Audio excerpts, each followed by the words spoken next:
আপনারা নিশ্চয়ই দেখতে পাচ্ছেন এই মিছিল এগিয়ে যাচ্ছে ঢাকার দিকে। এই মিছিল শাহবাগে যাবে নাকি প্রধানমন্ত্রী কার্যালয়ের দিকে যাবে নাকি গণভবনের দিকে যাবে সেটি কিন্তু আমরা স্পষ্ট নই। তবে এই মিছিল কিন্তু অন্যান্য দিনের তুলনায় একেবারেই শান্তিপূর্ণ, কোনো সহিংসতা নেই। কারণ তাদেরকে আসলে কোনো আইনশৃঙ্খলা বাহিনীও কিন্তু আমাদের চোখে পড়েনি যে তাদেরকে কেউ বাধা দিয়েছে। নানা স্লোগান, নানান ধরনের দাবি নিয়ে এই স্লোগানে মুখর এই পুরো মিছিল।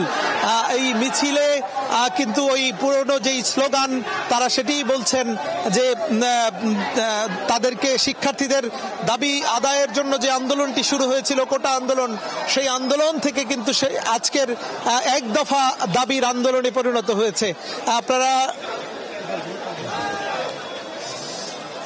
আপনারা নিশ্চয়ই জানেন যে কোটা আন্দোলন নিয়ে ধাপে ধাপে এই আন্দোলন এত দূর এগিয়েছে। বিভিন্ন সময়ে সহিংসতা হয়েছে, বিভিন্ন সময় সংঘর্ষ হয়েছে, বিভিন্ন বিশ্ববিদ্যালয়, দেশের সকল স্কুল কলেজ বিশ্ববিদ্যালয়ে এক পর্যায়ে ছুটি ঘোষণা করেছিল সরকার। কিন্তু কোনো কিছু দিয়েই যেন এই মানুষের বাঁধ ভাঙা যে জোয়ার সেটি কিন্তু ঠেকানো যায়নি।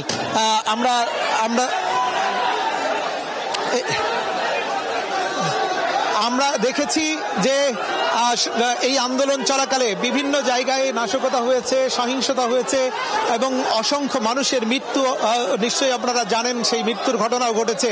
এই নাশকতার দায় যদিও সরকারের পক্ষ থেকে বারবার দেয়া হচ্ছিল যে এটি সন্ত্রাসীদের কাজ এবং জামাত শিবিরের কাজ, কিন্তু শিক্ষার্থীদের পক্ষ থেকে কিন্তু বারবার বলা হয়েছে যে এটি আসলে শিক্ষার্থী বা তারা এটি ঘটায়নি বা তারা এটি করেনি।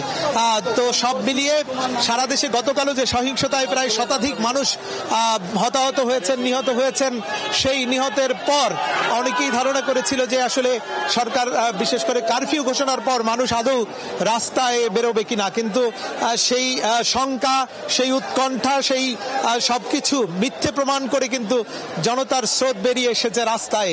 আমরা একটু বনানীতে রয়েছি, বনানী থেকে ক্যামেরার চোখ যতদূর যায় শুধু মানুষ আর মানুষ, সর্বস্তরের মানুষের অংশগ্রহণে রাজপথ হয়ে উঠেছে পুরা জনতার, সাধারণ মানুষের। আপনারা নিশ্চয়ই দেখতে পাচ্ছেন নানান ধরনের স্লোগানে মুখর রয়েছে এই রাজপথ এবং একই সঙ্গে শিক্ষার্থী, অভিভাবক, সর্বস্তরের মানুষ, অর্থাৎ আমরা দেখেছি দিনমজুর যারা রয়েছেন, রিক্সাওয়ালা, তারাও কিন্তু এই মিছিলে সামিল হয়েছেন। এখানে নারী পুরুষের কোনো ভেদাভেদ নেই। বিশেষ করে স্কুল কলেজ বিশ্ববিদ্যালয়ের শিক্ষার্থীদের মধ্যে কিন্তু নারী শিক্ষার্থীরাও কিন্তু পিছিয়ে নেই।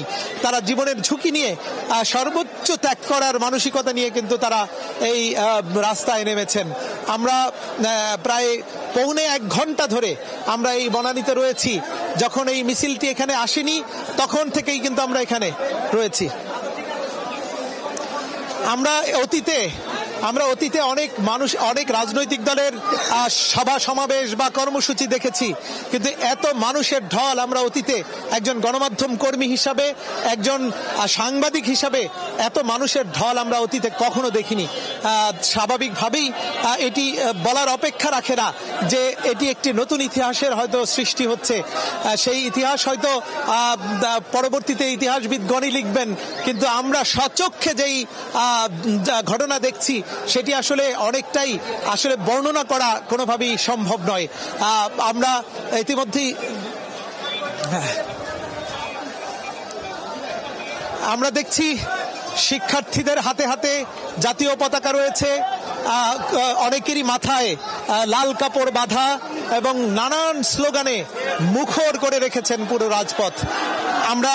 আমরা আপনাদেরকে আগেই বলেছিলাম যে এই মিছিলের আসলে অগ্রভাগ কোথায় আর পশ্চাৎ ভাগ কোথায় সেটি কিন্তু আমাদের জন্য বলা খুবই কঠিন।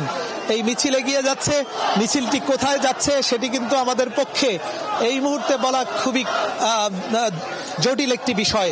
আপনারা নিশ্চয়ই দেখতে পাচ্ছেন এই মিছিলে সকল বয়সী মানুষ যেমন রয়েছে, সকল পেশার মানুষকে আমরা দেখছি। দিনমজুর, আবাল বৃদ্ধ বনিতা সর্বস্তরের মানুষ, তবে শিক্ষার্থীদের যে অংশগ্রহণ সেটি কিন্তু আমরা স্বচক্ষে দেখছি। এখনো অনেকের গলায় আইডি কার্ড ঝুলছে, অনেক বিশ্ববিদ্যালয়ের শিক্ষার্থীরা রয়েছেন।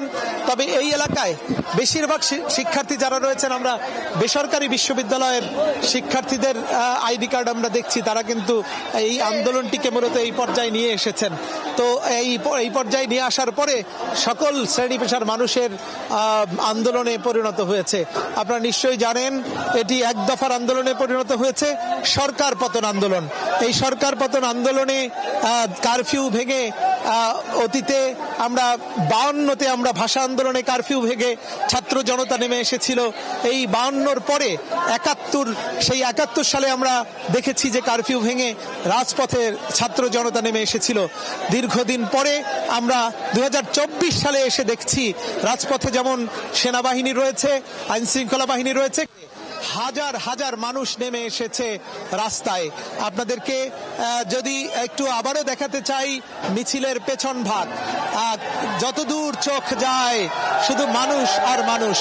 আশেপাশের অলিগলির থেকে মানুষের সারি, মানুষের ঢল, মানুষের সমর্থন সেটি কিন্তু এই মিছিলের সঙ্গেই সম্পৃক্ত হচ্ছে। সব মিলিয়ে মিছিল যত এগিয়ে যাচ্ছে, মানুষের ঢল, মানুষের অংশগ্রহণ, মানুষের সম্পৃক্ততা তত বেশিই বাড়ছে।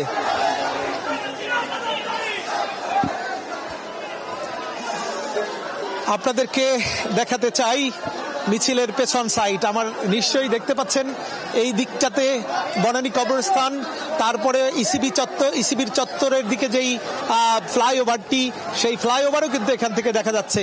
ফ্লাইওভার থেকেও নামছে মানুষ, অসংখ্য মানুষের অংশগ্রহণে জনস্রোত এগিয়ে যাচ্ছে মূল ঢাকার দিকে।